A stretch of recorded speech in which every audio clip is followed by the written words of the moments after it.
Hey, it is After Dark listeners. I want to invite you all to join us over on Scare Zone, Halloween Horror Nights podcast. Scare Zone is a news, interview, history, and commentary podcast all about Universal's premier Halloween event. It's hosted by fans and experts like me, Logan Seculo, former WWE superstar Scotty 2 Hottie, and Diz After Dark's own Chris Ripley. Subscribe however you get podcasts and head over to scarezone.com for more information. We here at the show are proud supporters of Diz After Dark. And remember, keep your eyes closed and your ears open on Scare Zone.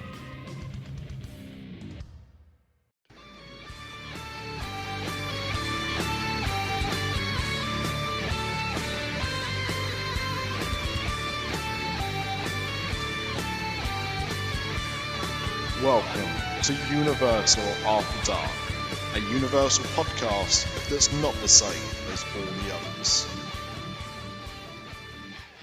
Hello and welcome to Universal After Dark, our other podcast on the After Dark Podcast Network. I am Nick, and still with us is Mr. Craig Lucas. Hello. Mr. P-Dubs himself. Hello. And we have Kev. Now, Kev, if you'd just like to remind people where you're from, where they can find you on YouTube.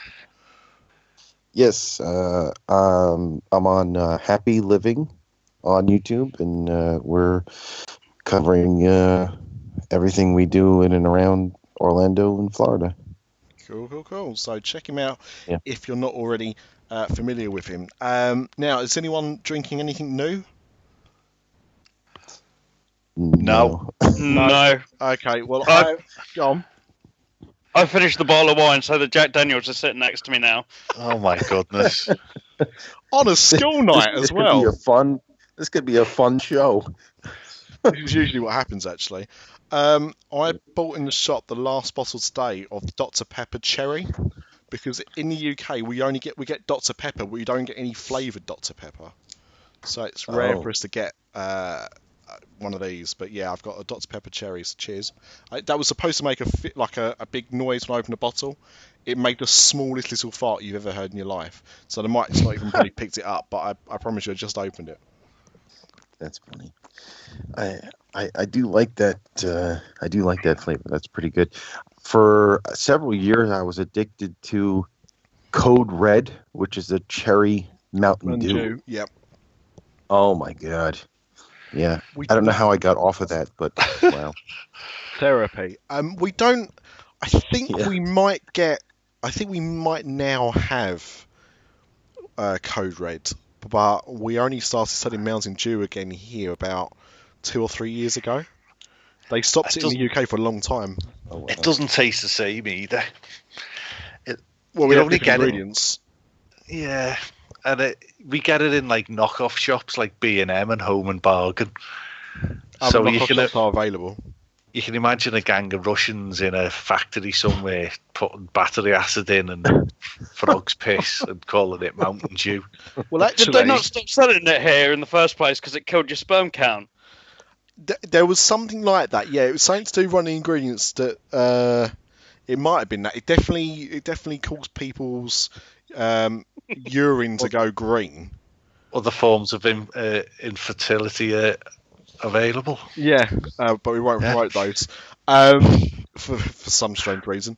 Not on tonight's show, anyway. Not on a Universal After Dark. That's definitely something more for pop.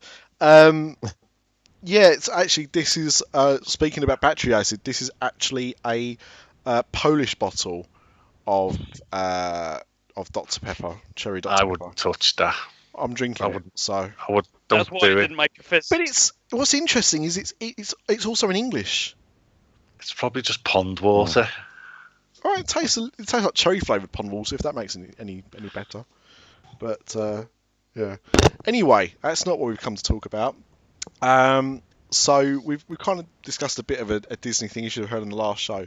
So I think we should really spend a little bit more time talking more Universal. And we talked a little bit about Universal on This After Dark, as you just heard. I don't know why I'm doing a recap, because you just listened to it, you did know this. But just for those, in case you've just walked in and haven't, or you listened to this on a different day, we talked briefly about Halloween Horror Nights and your friend Jeremy the zombie? Was that right? Yeah. I did pay attention. Yeah. Yep. That's good. It makes a change.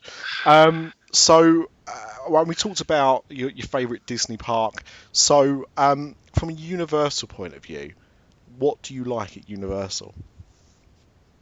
The biggest difference for us for Universal is it's more like action and like the thrill rides that we like. But at the same time, so many of the rides now are becoming movies that you have to watch, and they're always the same. And we can't do them, over and over. It just becomes like the one that just opened. It's a movie, and like But I could ride Mummy like 20 times in a row. But yeah, or Men in Black, I like that, But yeah, I don't know. But our favorite thing at Universal, the regular Universal, is the horror makeup show, and probably the mid '90s when I was still traveling and not living here and coming down. I always thought it'd be cool to work at that show, and that of course never happened. But I wouldn't want to work there now. But yeah, I thought it would be a fun job. But yeah, so but I still go, and we haven't done it lately, but we have done it where we would go and see the show. If it ran 5 or 6 times in the day, we went to all 5 or 6 shows. Yeah. And is it the same actors all day? Is it, or did we swap it's the same out? people? Yeah, it's the same people that play it. That play the parts, but at certain points they switch. So one person is the other one, and it's not always the same that they switch it. But the pre-recorded parts are the same, but then people will screw up the show, so then they go off script, and when they pull up the person, that whole part is completely different. But yeah, that's my favorite part, when they go off script and people throw them things, or people yell what they're supposed to be saying, and they just do whatever, they're going to do something completely differently because somebody screwed it up. That's my favorite part, because then it's a completely different show, just for a short part. But yeah, but every time they pull up somebody to cut their arm off for that little thing that they do there, it's the best when they pick somebody that doesn't speak English. That's my favorite part. Yeah. And on that day where you see it 6 times, did they acknowledge you? No, but I'm sure the one guy, I'm not sure of their real names, but the one guy that he does it, I'm sure he knows, because I've taken pictures with him tons of times over the years. Maybe not, but I don't know. In my head, I think he knows that. But it's not just me. A lot of people do stuff like that they'll watch it a couple times in the day that I've talked to. Like, oh man, you do that too? But I don't know anybody who that's all they did. We didn't ride any other rides that day. We went in the park, went right to the first show, and that's all we did. We took a lunch break, and then we kept going. But we'll see it almost every time we go to the park. That's like our not miss thing. Like, we could miss any other ride or whatever, but unless something happens, we usually do not miss that at least once. But yeah, I don't know, but it's fun stuff. The over at Islands of Adventure, my favorite ride there is Spider-Man. Well, I like the Spider-Man. I was disappointed in the new Hulk that it's exactly the same ride, and the music I didn't feel was anything like special to it. It's just music. It's nothing. It's like background music. It's like, all right, it's there, but I don't really notice it. Thank God a man make the ride even better. Yeah, if man was on this show, she'd be kicking your ass. Yeah, she loves the Hulk. She loves yes, she does. But it's Fall Out Boy, isn't it? Yeah, it's Fall Out Boy. Patrick Stamp from Fall Out Boy or something. She loves that band. Yeah. I mean, I don't, because I've got taste. But it's not bad. But it's like something, like when you're walking around in the park, there's music there, but it's like, all right, whatever. it didn't make the ride any different, and the ride was the exact same, track layout as it was before, which, yeah. Why have they, I mean, why have they done what they've done then? Do- I've heard a couple of different things. I'm not sure exactly what the issue was. It was very, rattly before. So maybe something was going on with the track. Also, now it's quiet. It makes no noise. Remember, I don't know if you remember before, as you were going, it was very loud, like roaring through the tracks. And Yeah. whatever they've done now, it makes no noise. Like you can almost not hear it. So maybe there was problems with the original installation that caused issues. I don't know. But yeah, I do miss that you don't hear every time it's going around. You don't hear it roaring or whatever. But yeah, they did put a roar in there, fake roar. They put speakers inside and outside the track, so every time it launches, it's like roar. That's kind of funny, but yeah, whatever. And you'll never be able to video it, will you? No, Don't- because right before you go in, there's what are they called? The metal detectors right before you go in the building. So, nope. They had a media thing the day it opened, or the day before it opened, or whatever. So those guys got to take pictures of the new queue, which isn't really that majorly new. But there's a couple of pictures from the from Universal of the launch tunnel, which just has some new lights in it. But other than that, yeah, nope, you can't bring anything on that. I'm hoping somebody's able to sneak on like those pivot head glasses, Yeah. the shades, and then video it. But I mean, except for the launch, the rest of the ride is identical to the launch tunnel because it has some new lights in it. Everything is identical to the way it was before, so it wouldn't really look any different. But yeah, that's one thing. I've seen pictures of it that Universal released, but yeah, that's the one thing I miss out. I film on every one of the coasters at Disney, but even on Rock and Roller Coaster, I film on that.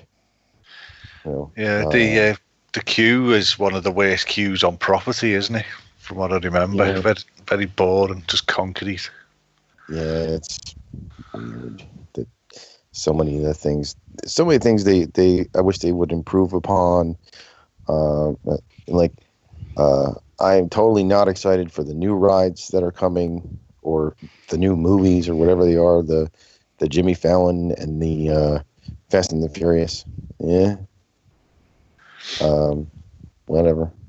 But I guess that's the way things are going. But that's what I was saying to Gary and those guys the other day, that this year we almost didn't renew our annual passes for Universal because I was waiting to see how Hulk was, and how the Kong was, and I said, well, it's not the worst thing. We'll ride it every couple of months maybe, but yeah, next year we'll ride the Jimmy Fallon when it opens, and I don't think we're going to renew next year, and we'll just go to Horror Nights and do a few things, but also because we go so much that we get burned out, and they don't have a lot of stuff there like they do at Disney. The after hours events are not the same kind of thing that they have at Disney. I could ride Big Thunder Mountain Railroad 50 million times and still have fun on that. So Can't wait for that to be. We were talking last week about Jimmy Fallon, and my personal opinion. This is obviously from a British point of view, but he's not very well known. I know of him, and I know he gets quite a few viral hits, but he's not really that established outside of America. And I've got to wonder how much of a success that ride's going to be outside of like the hardcore audience. I think, like everything, it'll be huge up front, but will that last? I don't know. Mostly because That's what I'm saying. It's going to be a movie, and it'll never change. And it'll just be whatever it is that it's a simulator thing, or you're chasing Jimmy in a taxi or whatever the heck it is. But I mean, yeah, and yeah, that's another thing. People coming from other places that don't know who he is. Yeah, will they even care about it at all? I don't know. But he's very, very popular here. So, and supposedly he is the one that came to Universal with the idea for the ride. So, yeah. That's going to make him a pretty little packet, then, isn't he? Oh yeah, I'm sure he'll get some good stuff. Plus, since they owned him from the parent company, so I think James Corden's coming up his arse, though, isn't he? Oh yeah, I like that guy. He is very funny. Yeah. He's got a hit with those carpool karaoke things. Yeah. Okay. Apple have bought them, haven't they? Apple have bought the right to the concept. He's not doing it though, from what I understand. Yeah. So. Yeah, but he's. But I think what's interesting about Corden is that, so again, Kev, just to kind of like reiterate. So over the years, I've watched Dave Letterman. He's been on here for a little bit of time. They never last very long, but we get like American talk shows, but they never seem to last very long. So we had Letterman, we had Conan for a while, and Kimmel. We never had Kimmel. Fallon is going to be launching on the UK E network later this year, and I think they're going to just show like highlights of like the last night show or whatever. So we kind of get these things for a little bit of time, but James Corden is on the late show. So your Jimmy Fallon, Letterman, Conan, Kimmel, they're all on the late night show. But there's a show after that, which is the late show, and that's what James Corden's on. So he actually has like the graveyard slot, isn't it? Like 12:30 or something. His show starts. I think so. Yeah. And the fact that his show is on that late at night and is so successful. I mean, there've been people talking about him taking over from Stephen Colbert, who is the guy who replaced Letterman, and not really. I mean, I don't know. I mean, it appears certainly that he's not really got the audience that Letterman had. I don't think he's been the success that they were hoping for. No. Yeah. All these guys, I watch a show here and there over the years, but I miss, the probably the best guy that did it was Johnny Carson that I used to watch. I used to never miss an episode of him when I was in like grade school and high school and everything. But he's gone for forever ago, and now he died. But yeah, everybody who replaced him was, But yeah, I used to like that guy. There's actually a good. I don't know if you've ever seen it. There's a film. I believe it's called The Late Shift. And it's, yes. And it's about, for those that don't know, it's a film about Johnny Carson when he was retiring from the Late Show, and the battle between Jay Leno and Dave Letterman about getting that slot. And it's quite interesting, especially not knowing too much. I mean, I was familiar with both people, but not knowing the kind of backstage battles that were going on. Very interesting, I think. And I've got to be honest, I've never liked Leno, and it's probably because of that film and knowing that sort of the story. I've always just found him a bit of a kind of creep, really, for what he did. He's kind of turned into the Jeremy Clarkson. He has. No, he has. He's the American version of Jeremy Clarkson without obviously punching people for not getting him the food that he wants. But yeah, he's quite the car enthusiast, isn't he? And I think he might have actually appeared on our version of Top Gear. Yeah, I think he has. I don't really watch it that much, but I'm sure he did at one point. But yeah, I know he's got a TV show about his cars now. So yeah. So, I watched a couple of those, and the things that he has like old steam powered things.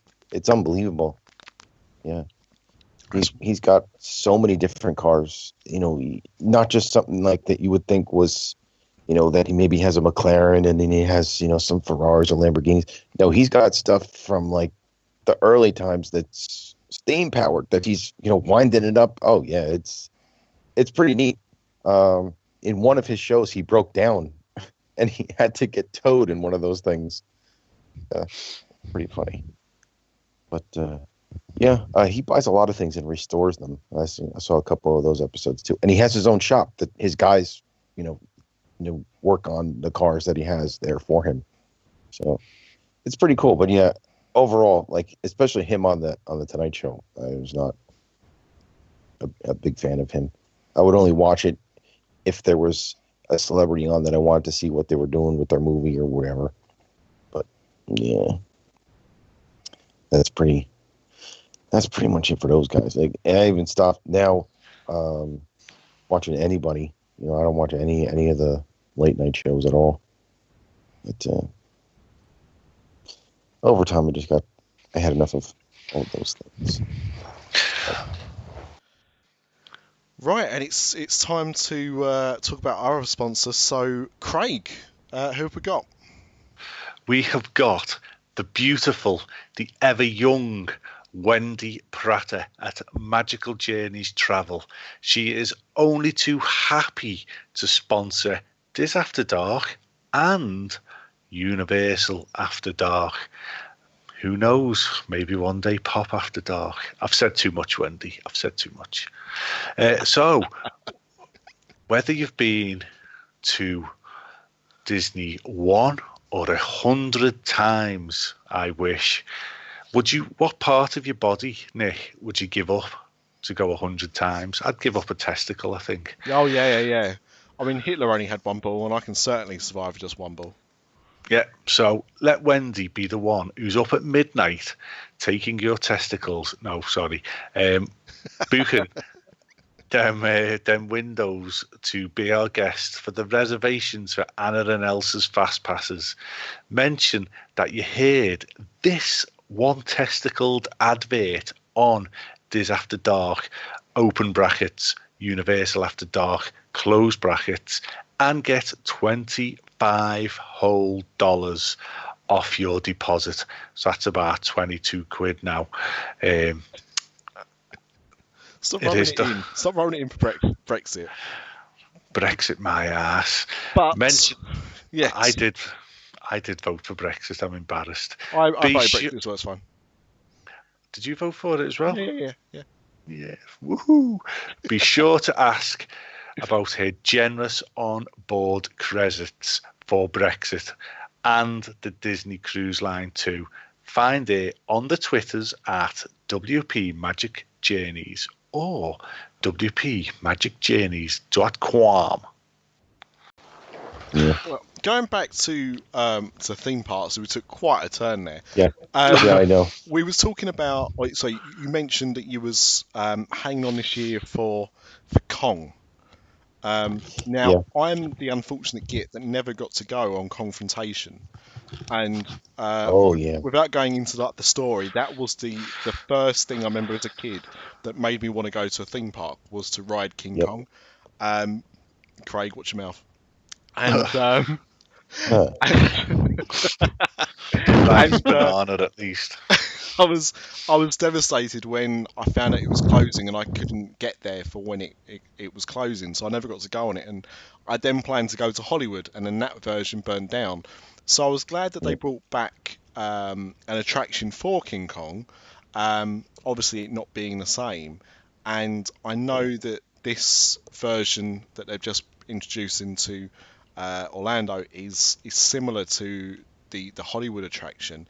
So have you been on the Hollywood attraction before, or was this like a completely new ride for you? I had not been to the Hollywood version. I haven't been to Universal in Hollywood at all. I've been to Disneyland. I've been to lots of stuff in California, but I never made it to Universal over there.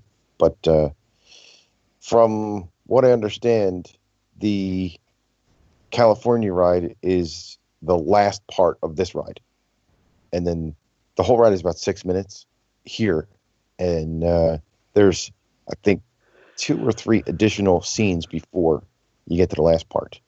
But it's a movie. I mean, it's cool, but it's a movie. Yeah, that's the only thing. Maybe at some point they can update things and change it out or whatever. That's what I like. They have the ability with all the the screens that just like Star Tours, that all of these movie attractions could be not a different movie every time, but parts that would randomize, and that would make it unbelievably better. But none of them do that. Yeah. We've talked about on this show before. Well, I say this show before. One of the shows, I get confused with our podcast sometimes. But we've definitely talked before about Universal and the fact that they do seem to rely a lot on, especially now going forward, screen-based attractions, which doesn't show any signs of letting up. Obviously, Fallon is going to be another one. Fast and Furious, that's going to be another one. And it, to me, just kind of feels quite samey and boring. And you mentioned earlier your favourite attraction being Spider-Man. Now, I think is quite funny about Spider-Man is that, Spider-Man is now coming up to 20 years old. It's about 18. It's up there, definitely. About 18, I think. It was in 99 it opens, 17, 18 years ago. And the thing is, nothing seems to have surpassed it. Nope. It still seems to stand out. And in Disneyland Paris a few years ago, we got an attraction based on Ratatouille.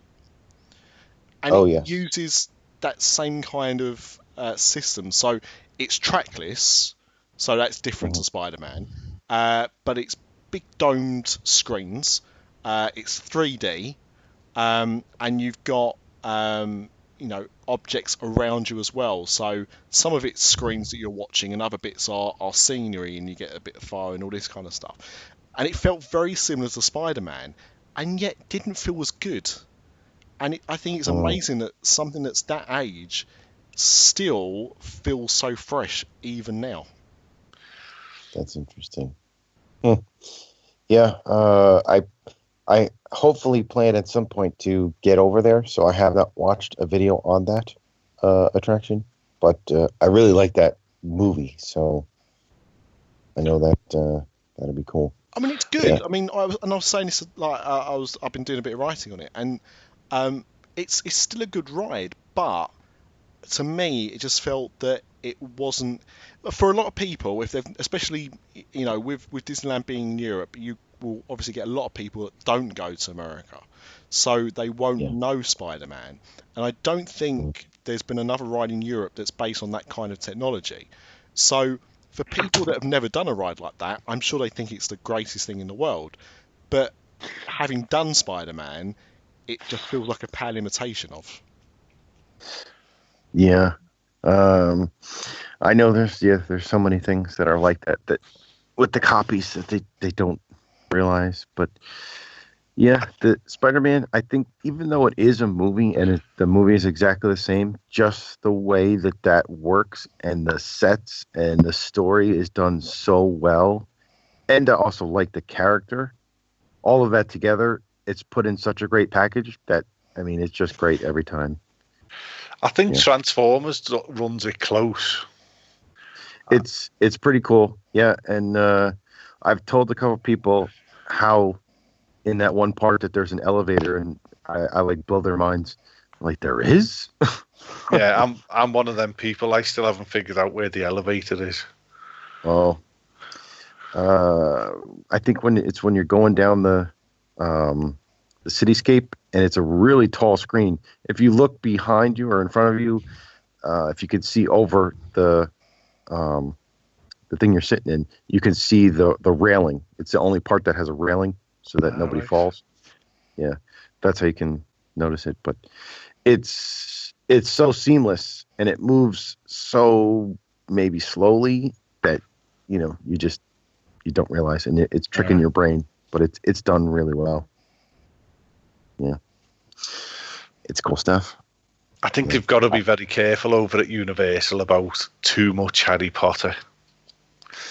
Definitely. I hope that the rumors are not true, that they're going to knock down the Dueling Dragons or whatever they're calling it now to put another section in there. But probably because they're making so much money from Harry Potter. So many people that we have met, they tell us that they go to Universal, they go to the one Harry Potter area, they do everything in there, they ride the train to the other Harry Potter area, do everything in there, and leave. They don't do anything else. I don't understand it. But The problem is that it's so well themed, isn't it? That everything kind Yeah. of pales into comparison, doesn't it? So people Yeah. go in, see the big facades of Diagon Alley or Hogwarts, and they kind of go, well, the rest of it doesn't really match up anymore. And I think that's the problem Universal have at the moment. yeah, it's weird. But I don't know. Like even Jen's cousin went, and that she went there just to see the new area because she had seen the other, Harry Potter area 5 years ago, wherever it was, and she only went to the new area because she didn't buy a dual park ticket, and she went there and then left. I was, what the heck? So yeah, where me, I've had enough of the Harry Potter. We'll go in there like once in a blue moon. I just like, but there's just so much of it everywhere. I don't think they recreated the magic when they did the expansion, Diagon Alley. I think they missed it. It's nowhere near what the original section is. Yeah, it's just like a shopping precinct. Yeah, there's so many shops in there. Yeah, it's pretty cool with the dragon that has the fire and everything. But I think the train is, I mean, it's not even a train, but the fake train, it's okay, and the ride is okay, but it's a movie, and all of the voice actors that they got to replicate the kids don't sound anything like them once you start listening to it, that you read it 50 times. So, like, yeah, oh well. But yeah, Jen is very into Harry Potter. She read all the books, she watches all the movies, but she does that on her own time. But every so often she'll say, "Can we go into Harry Potter today?" Okay, but it's definitely not my favorite of anything that they have there. But it's great that they have it, and I'm glad that people like it. But I'd hope that if they're going to do other things with other areas, that they don't build any more Harry Potter and do something else. But if that's what's making them the money, then that's what they got to do, I guess. I think the bubble will burst definitely at some point. Oh yeah, like if they don't get her to, if they don't get J.K. to maybe write more books or something, I don't know. I mean, can they do this Fantastic Beasts? I'm not sure if that can be an area. I don't know. Well, that's the kind of bone of contention at the moment, isn't it? Because there's rumours that they're desperate to get it, but as far as I understand, it's not part of any deals that are ongoing. So the ball was completely in her court. So, you know what? I think if this was a third gate we were talking about, like they long rumoured, and you moved all the Harry Potter stuff over there, that would have been better. Yeah. As much as I like Harry Potter and I like the attractions and everything like that, but we lost Jaws for Harry Potter. Yeah. That's how I see it. I used to ride Jaws every time I went there. I miss Jaws. Yeah. That was one of my favorite rides. One of the guys that I know, he used to be a skipper there, and he came with us to Horror Nights a couple weeks ago. And as we walked past, he says, "So I miss you, Jaws." Yeah, It's a shame that had to go, because that was a fun ride and a unique ride that there's nothing like that, anywhere. Even the the stuff they have at at Universal in Hollywood is it's just on the tram and it shoots up. It's not like it's attacking you like it was here, which was always fun. Even though if it was it was ridiculous, it was still a fun ride. But yeah, I would take that over the whole Harry Potter, totally. But there were so many days I just walked onto it where there's almost never a walk on the the Harry Potter area. It's always got tons of people in there. Yeah. So, what do you think of this year's Halloween Horror Nights then? Horror Nights. I have never missed it since I moved here, and I didn't even know that it existed. But we never have a bad time there. We always like it, and it's just some mazes are better than others, or maybe some scare zones are better than others. But it's always fun, and we liked it this year. Maybe there were some other things that were better than other years, but so I said before, our favorite this year was Walking Dead.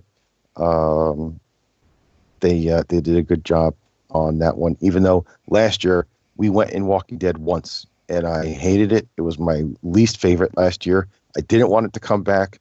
I said I had enough of Walking Dead, and this year I went in it and I said I couldn't figure out what they did that it was so much better this time. And after I went through the second time, I figured out they just found better placement for the scare actors this time. And they had them in places like you would be like, oh, I think there's a guy hiding over there. And nope, he would come behind you. Like, oh, he got me again. It was great. Yeah. But that was good. We liked all the houses this year. The Chance house was kind of weird, but it's a 3D house and they're always weird. They're never scary. Do you think they've underused Chance? I don't know if I would say underused, but maybe misplaced. Yeah, misplaced. She, as soon as you come into the park, she's there on a little stage, and it's a traffic jam. It's a problem, and she doesn't really have anything to do. She says a couple of lines. She takes pictures with people while up on her stage. It's a weird situation. Yeah. I don't know why it was done that way. Maybe they just felt she wouldn't be, a Jack type of character that could have his own show. I don't know. But I did not like that Academy of Villains show at all. Not because it was a bad show, but I felt that it did not belong at Horror Nights, that it's like a dance show. And I like Horror Nights where they're blending somebody or they're stabbing somebody or whatever it is, some kind of horror type thing. And that we had to lose that for a dance show. I was like completely against it. I did not video 1 second of it. I was like, nope. She was front and center last year, wasn't she, with Jack on the stage? Yeah, she was on the stage. Yeah, she was part of the kills part. Yep. And she was a major part of things. It was very weird what they did to her this year, but I mean, I got lots of pictures of her and everything. But she was actually the one thing that was great though is we went to the character or the scare actor dinner. That's what they called it, and we had actually booked it incorrectly, or Jen, I said to book it for a certain day. She booked it for a different day, and it goes from I think 4:30 to 6:30, and she booked it at the first available time, which was at 6:30, and at that time, everybody who wanted to go had already gone, so there's only 5 tables left of people. So all of the scare actors spent their time mostly hanging out with us. So we had 30 minutes of them where everybody else earlier in the night only got 5 minutes. So I've got tons of video of Chance, and it was great. That was the best.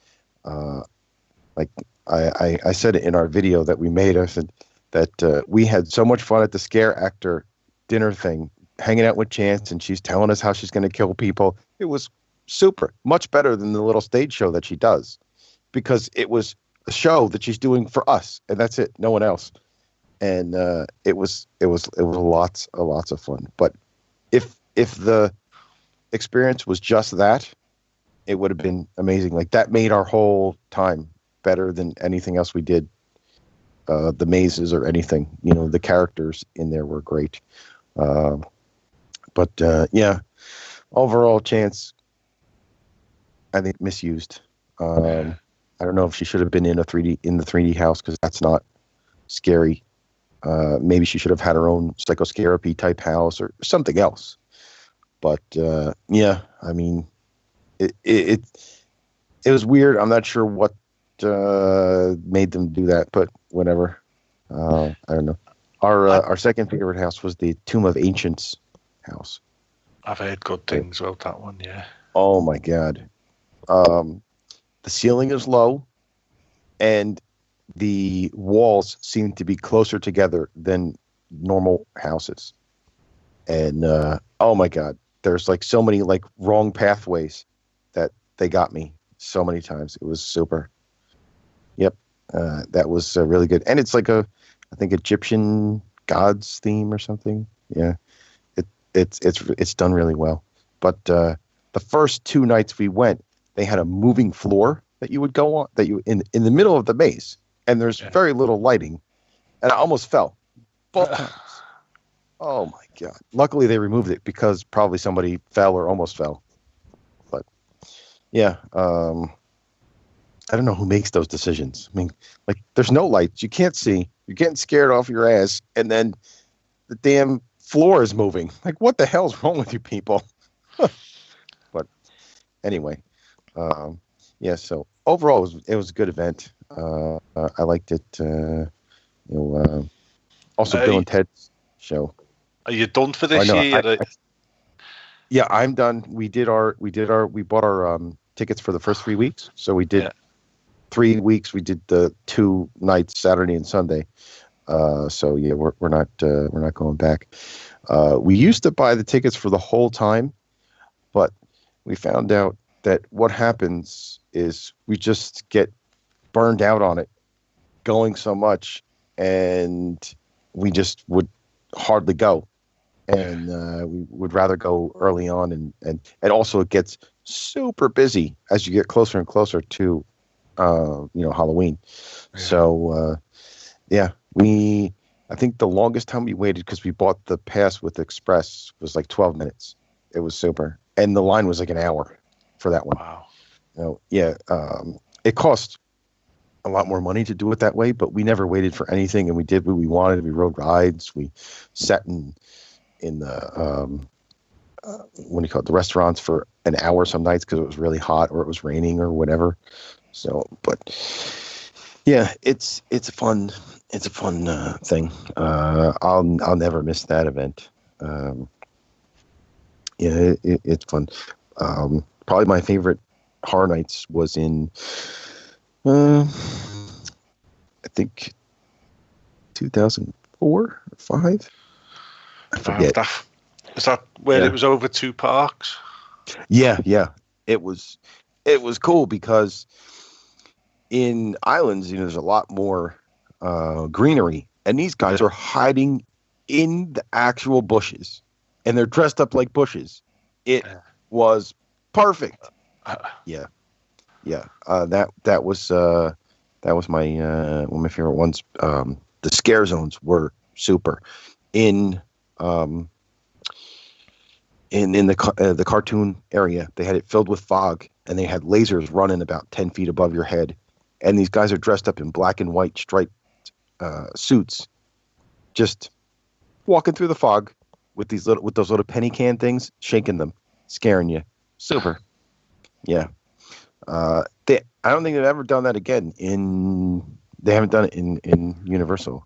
Now that they switched back to that park, but yeah, I wish it would go back to either over at Islands or in both again. Yeah. Because there's so many different things that they could do, but yeah, like they got in trouble this year with the projecting whatever they were doing on the front of Yeah, like an alley over there. Oh yeah, she spat the dummy out, didn't she? Oh yeah, she doesn't like them screwing with her stuff. But they keep on trying though, which is the funny thing.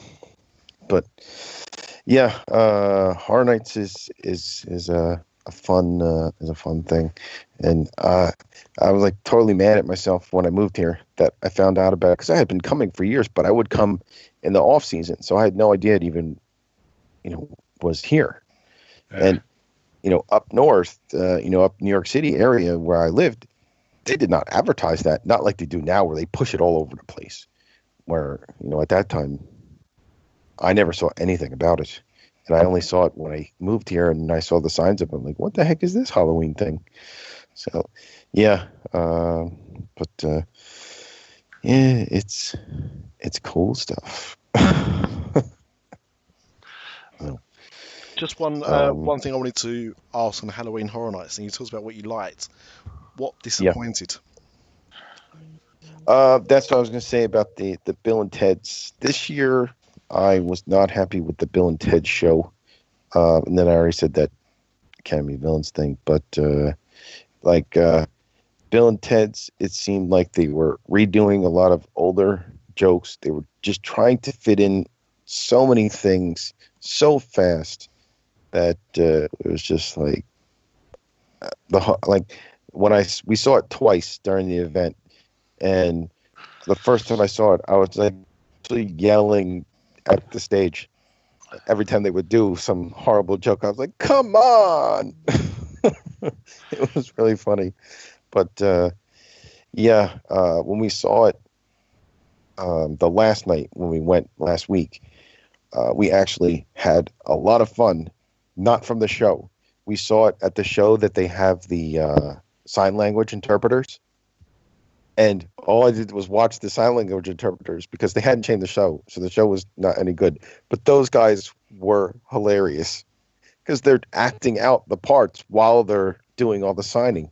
Oh, my goodness. I wish I could video that. It was so funny. Yeah. They were having a ball. And I'm sure in their normal time of signing, they don't ever get to pretend to play guitar and all the crazy stuff that they were doing. So they were having too much fun. But yeah, I wasn't disappointed in any of the houses. Even though Change is not scary, it still wasn't a bad house. We liked the Michael Myers house, the whole Halloween. There's I don't even know how many Michael Myers in there. But hopefully we're done with Michael Myers, though, because after two of them. But, I mean, there's how many Michael Myers movies? Maybe they can keep on going with that. I don't know. What was the other one? The Krampus house is pretty cool. I like that movie. They pump some, I think, gingerbread smell in the one part with the little gingerbread guys. So that's always neat when they have fun smells. Extra's house is pretty cool, but at the same time, it's just like room after room of, her in her bed in different things, or you're going through the bed, and then they have the pea soup smell, which is pretty funny. It's not a bad house, but it's just, yeah. American Horror Story, I only watched the first episode of the whole series. So I did not know the full story, but there were some cool parts in there. And I really like the Golden Gulch. I always forget the name of that thing. Whatever it was, the Cowboy Gulch thing. Again, not scary, but the set design on some of the parts, it's like all of a sudden you're outside. It's done really well. It's a shame that they can't make that stuff scary all the time. That's what it's supposed to be, but whatever. But I think that was all the mazes, right? Yeah. Oh, no, Leatherface. That thing was awesome. They had a bunch of guys in there with the chainsaws. Yeah, they did a real good job. And that was from the original one, which they had him before, but I think only from the remakes and things. And maybe years ago they had him that they didn't license him, so they just called him chainsaw guy or whatever they called him because they didn't license it. But yeah, good old chainsaw guy. yeah, good old chainsaw guy. Some of those guys, even now, the girls are really good with that. As you walk around in front of Simpsons, they got some girls that are dressed up like cheerleaders or zombie cheerleaders or whatever they are. That they're really good at the at the chainsaws chasing people. Yeah, they have a fun time with that. Yeah, I like it. Well, they keep on trying to get Jem with that, but anyway. Well, it's about time to end the show. So thank you very much for joining us. If you just want to give yourself a plug one last time, where people can find you. Sure. All right, it's Happy Living on YouTube. Yeah, and, I mean, I've put a link to your Facebook and your Twitter and the YouTube on the show notes as well, so people can go on the show notes and link directly to you.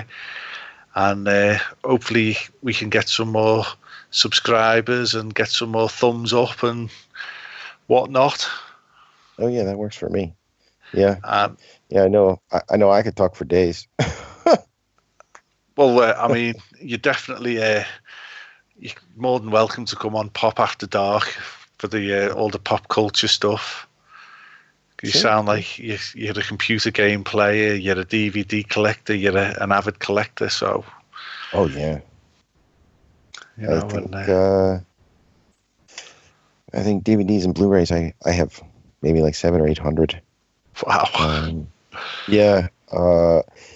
Here at the stores here on Tuesday, release new movies.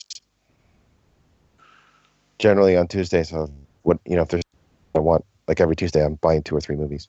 No way. I don't really do that anymore, but now I'll just get like the big stuff that I want that has like some cool add-on or behind the scenes thing. But yeah, that's the way it used to be. Yeah, I used to buy like 2 or 3 movies every Tuesday. It was nuts. Because regular DVDs, I had so many. I sold a lot of them. But most of my stuff now I have it digitally. So yeah, that's the way it is for many years. So I don't really get any. I only get the major ones every couple of months. But I'm waiting on that new Star Wars Episode 7 with all the cool add-ons to come out. I think in November. I think so. We get it in a few weeks, actually. We get it towards the end of October. Okay. It's good for me because I didn't buy The Force Awakens when it came out because there was no 3D. And I like to, if I'm going to buy a film like that, I always wait for the 3D version. So I stayed put. I didn't give Disney my double money, and so I'll be watching that again come the end of October. So I can't wait. But yeah. But thank you very much for joining us. Sure. It's been great, and these will be out at the same time, Craig. So I don't know what's our next show. We got a pop it coming up soon. Yeah, something like that. And Strike will be coming out soon as well, I think. Yeah, the podcasts just keep coming on the After Dark Network. So thank you very much for joining us, and we'll speak to you again soon. Happy living.